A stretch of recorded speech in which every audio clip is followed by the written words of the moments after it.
Merci beaucoup.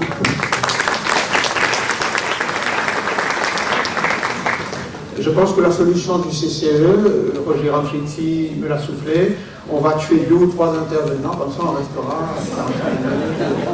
Donc, quand il vient après, quel sort leur est réservé. Mesdames et messieurs, tout commence par la géographie. La vie commence par la géographie. Voilà pourquoi on a confié à un géographe que je suis le soin d'ouvrir la séance. Tout va se terminer par la géographie et je ferai mon intervention donc à 2 voix. La première c'est la mienne et la seconde voix sera celle de la Réunion. Donc on va vous réserver une petite surprise pour l'anniversaire de la Réunion qui a 100 ans, donc aujourd'hui, enfin cette année, 2025. Et j'espère que vous admirerez que vous aurez donc cette touchante admiration que j'ai eue lorsque j'ai entendu pour la première fois la voix de la Réunion, et que j'ai vu la silhouette de la Réunion. Petite surprise, certainement. Mesdames et messieurs, pays de fleurs, de lumière et d'azur, selon le conte de l'île, la Réunion est un jardin posé sur l'eau et sur le feu. Tous ceux qui sont là, vous formez donc un jardin d'enfants. Il n'y a plus de fleurs dans les jardins, il n'y a que des enfants. Vous avez tous pris le risque d'habiter sur un volcan, 2 volcans même, et traversé par des cyclones avec des vents qui vont devenir de plus en plus forts. C'est la Réunion. Et dans ce jardin se déploie la civilisation créole. Autour de sa devise, donc on l'a dit, vous le connaissez par cœur, Florebo cocumque fera. Je fleurirai partout où je serai planté. Donc on a voulu traduire, et les traductions fleurissent, maman en fleurs, partout où il plante à main. Il y a 100 ans, mesdames et messieurs, en 1925, la Réunion a choisi César Moiri, qui raconte sa géographie et qui raconte son histoire, accompagné de cette devise fleurie. Le tout fait son identité. C'est une des raisons, afin de commémorer ce centenaire, pour lequel nous sommes aujourd'hui réunis autour du jardin créole. Il y a une chose que l'on a oubliée, c'est s'il y a un nom qui est le plus détesté et qui fut le plus détesté dans l'histoire de ce pays, c'est le nom de la Réunion. Les gens n'ont jamais compris pourquoi en 1794, je m'éloigne de mon texte, les gens de dehors avaient choisi ce nom, la Réunion, à la place de Bourbon. Et à chaque occasion que la population avait de changer ce nom de la Réunion, qui ne voulait pour eux rien dire, qui ne correspondait à rien et qui n'ont pas choisi, ils vont choisir ce nom. Donc quand il fallait quitter la Réunion pour choisir, et c'est la seule fois dans leur histoire où la population a choisi un nom, c'était le nom de Bonaparte. Donc Bourbon, et à chaque fois on voulait revenir donc à Bourbon. Il a fallu attendre longtemps pour que le nom de la Réunion puisse être accepté par tous. Et la bascule se fait en 1925. En 1925, on demande aux Réunionnais d'oublier ce nom de nostalgie et de faire leur deuil de Bourbon. Je reprends le cours de mon texte. Je ne vais pas tout vous dire sur les fleurs, parce qu'il y a les passionnés et les spécialistes qui vont intervenir. Je vais faire comme ma grand-mère qui disait, pour mon grand-père certainement, je vais épiler la marguerite. Et mon grand-père, comme le vôtre, qui n'avait pas de téléphone portable, devait alors se contenter, l'époque était dure, d'envoyer des messages d'amoureux cryptés à utiliser le langage des fleurs. Et vous le savez, à La Réunion, mesdames et messieurs, il n'y a pas de jardin sans fleurs. Donc, je vais vous dire 3 choses. C'est quoi une fleur? Depuis quand existe le jardin créole? Et pourquoi, à côté des jardins de Moune, il y a eu un jardin d'État? C'est quoi une fleur? Dans le cycle de la vie botanique, la fleur est la promesse du fruit à venir. En général, la métamorphose s'effectue tous les jours sur la Terre par la pollinisation. Et la pollinisation, c'est un service qui est fourni gratuitement hors du champ floral par les insectes et les oiseaux. Ça m'emmène, c'est la vie sexuelle des plantes, on respecte cela. Donc la fleur devient une étape dans la vie. Mais la fleur se suffit à elle-même. Les pétales, étamines et carpelles font le bonheur des pollinisateurs, des parfumeurs et des poètes. La fleur en bouquet, en brin, en bouquet de tête, en couronne, font le bonheur des fleuristes dans des moments de malheur. Enterrement et mariage, les deux sont des moments de malheur. Mais la fleur se fane, enfin, ceux qui ont de l'expérience le savent, hein. Mais la fleur se fane trop vite. Elle devient par sa fragilité la métaphore de la beauté, et elle devient par sa fragilité le symbole même de l'existence des hommes et des femmes. Isabelle Waro, que je salue, qui est juste devant moi, a dit du jardin créole que c'est, et je la cite, la nature jardinée. Hein, Tiffy l'a dit ça. Hein. Depuis quand le jardin créole a-t-il fait son apparition à La Réunion, comme trait caractéristique de la civilisation créole? Le premier témoignage est consigné par Jean-Baptiste Bory de Saint-Vincent, qui séjourne dans l'île du 12 août au 5 décembre 1801. L'île est habitée en 1801 depuis 136 ans.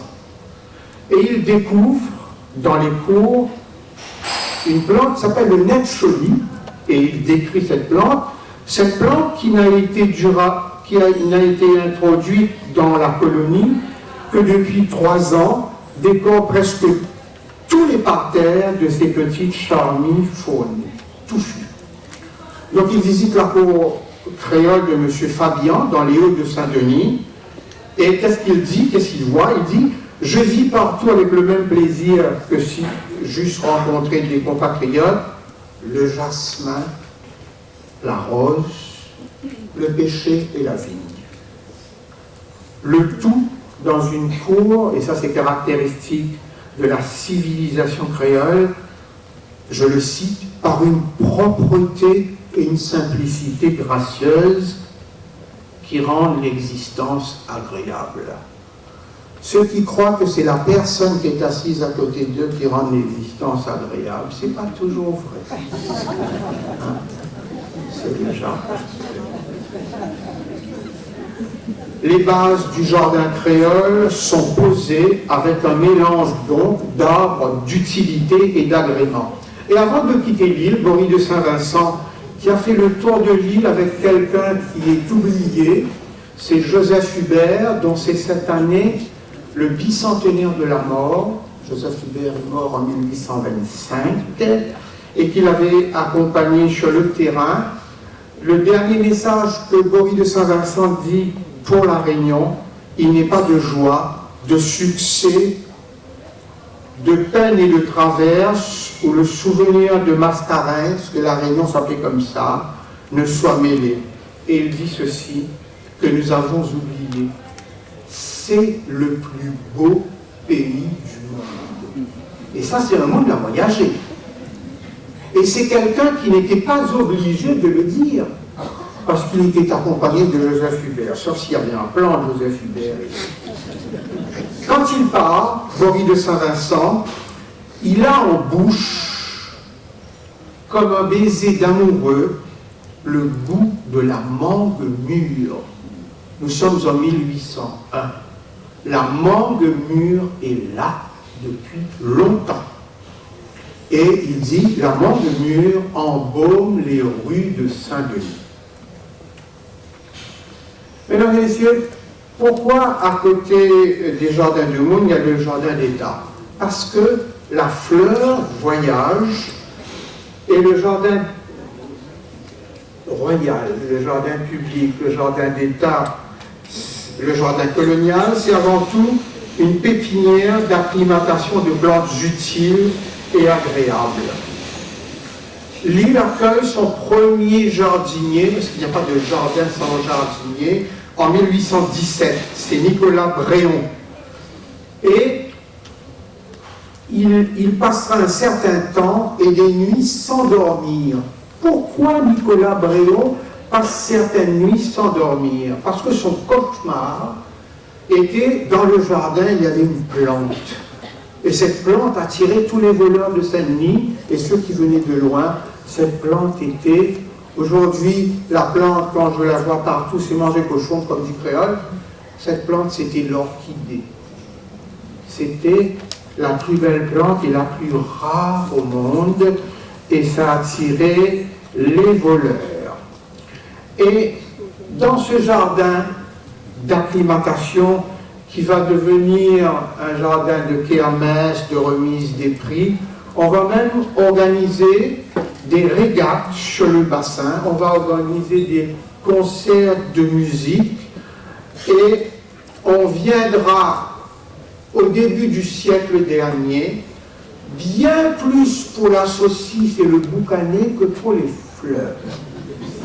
Que vient faire la saucisse et le boucané dans un jardin? C'était sur un poteau suifé, avec en haut de la cochonaille, et l'attraction la plus importante, ce n'était pas le concert, le groupe qui venait jouer de la musique, c'était ceux qui voulaient monter sur le poteau suifé pour aller décrocher les saucisses et les boucanets qui étaient là-haut. Voilà. La technique, c'était de laisser monter ses camarades d'abord. Ceux qui descendaient étaient 80% du suif descendaient avec lui, et les autres, effectivement, il fallait. C'était un jeu de stratégie. Et ensuite, ce jardin, avec Auguste Legros, va accueillir ce que nous appelons les floralies. Il n'y en a eu que 2. Les premières floralies seront en 1973. Certains d'entre vous se souviennent encore.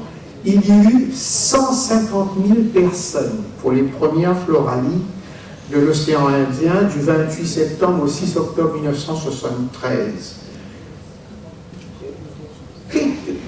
Qu'est-ce qu'on est parti voir aux floralies, première floralies? On est parti voir Claude François. On est parti voir les cascadeurs de France dans leur Renault 5 trafiqué et leur PA12 trafiqué. Et puis c'était tout, hein, les fleurs.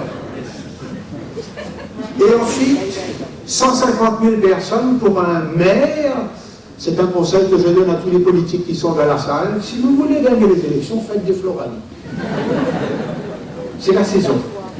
Et Auguste Legros va absolument voulu faire une deuxième floralie, donc en 1980. Sauf qu'en 1980, avant le Cayambe, 1980, c'est le cyclone Hyacinthe. 25 morts. Pas de fleurs, pas de pieds de bois dans le jardin de l'État, mais on va faire les floralies quand même. Pourquoi? Parce qu'il y a une dame que l'on a invitée et qui a un nom de fleur. Et on ne pouvait pas ne pas faire les floralies parce que la dame était invitée.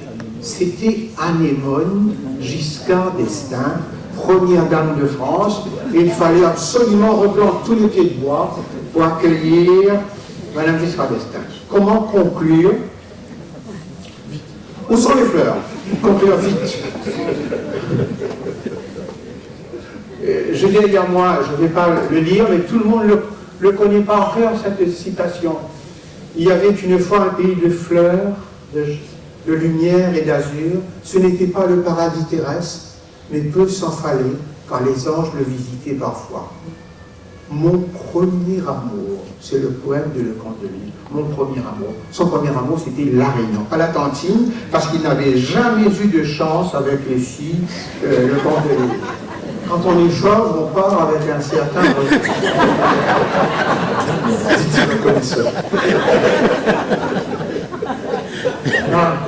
Et où sont les fleurs? Les fleurs, fermez les yeux. Les fleurs sont dans la géographie, dans la toponymie. Les fleurs sont toujours à Champfleury. Il n'y a pas une seule fleur là-bas. Mais c'était là où les plus beaux lys de la Réunion étaient plantés. Les fleurs, c'est un petit peu plus haut, Champfleury, les camélias. Il n'y a pas un pied de camélia dans les immeubles. C'est le début de la route des azalées vers Saint-François. Il n'y a plus d'azalées là-haut. Voilà. Donc, où sont les fleurs? Ben, les fleurs, sont dans Florilège, Festiplan, Floréal. Les fleurs dont on a oublié que c'était la seule richesse que les gens misaient à la vie. Fermez les yeux, nous sommes dans les années 50, vous partez chez des gens plus misères que la pierre, vous repartirez toujours dans un petit boîte d'Igos avec une fleur et un morceau d'herbage. Je voulais éclairer simplement donc un mystère avant de passer la parole à Madame La Réunion. Qui sont ces anges visiteurs qui viennent à La Réunion? Je vais vous le dire, moi, qui sont ces anges visiteurs. Ceux qui sont venus depuis plus de 350 ans, ici. Ceux qui dorment sous les fleurs en ce moment. Ces tombes sont encore fleuries par vous. Les anges visiteurs, c'est vous.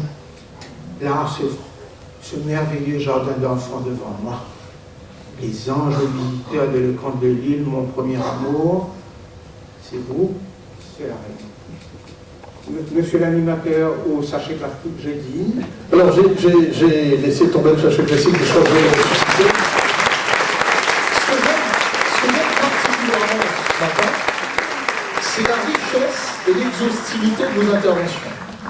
Et pour la richesse et l'exhaustivité, il faut le temps pour le dire, parce que là, le film, logiquement, peut-être que je n'ai passé le temps, mais on va quand même regarder le film. C'est la Réunion, c'est dans le temps la Réunion. Travail, la Réunion.